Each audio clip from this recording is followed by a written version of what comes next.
Palestine is my home country where I belong. It's also more than a home country, it's a cause. And you'd find many Palestinians, or people of Palestinian origin, wherever they are in the world, they are associated to that cause and attached to it.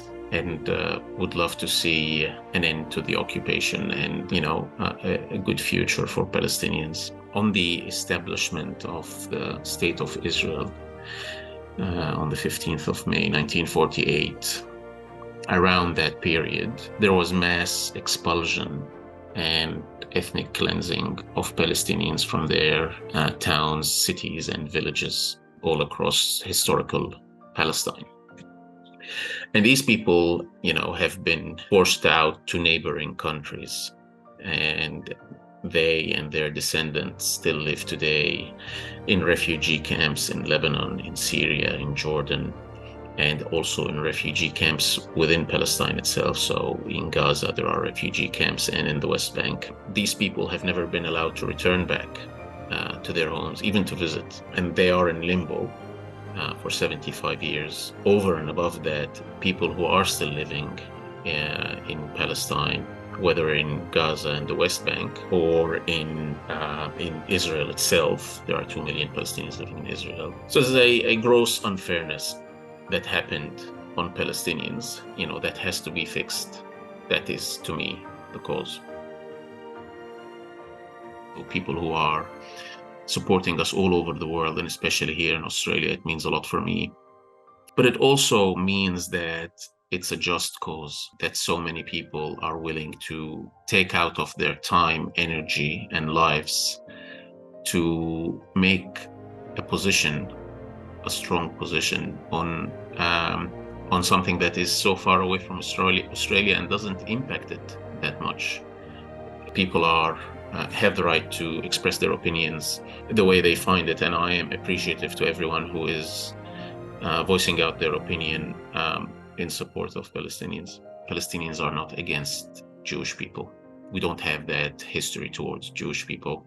Our issue with Israel is the occupation. And if, for example, you swap the Israeli occupation, which is predominantly Jewish, with any other religion or any other nation, the Palestinian reaction would still be the same. I am from Gaza, and I have family in Gaza. Gaza has been under restrictions, for many years. But most recently, the last 17 years, Gaza has been under a tight blockade. That blockade restricts movement further in and out of Gaza. So most people in Gaza haven't been outside that place. Gaza, for your imagination, is roughly a rectangle that is 40 kilometers long and 8 kilometers wide.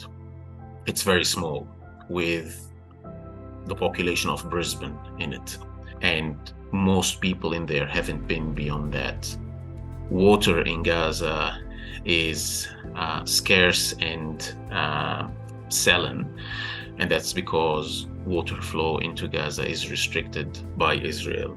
Electricity is intermittent. Commerce, trade, everything is difficult, but it's also restricting hope for the future.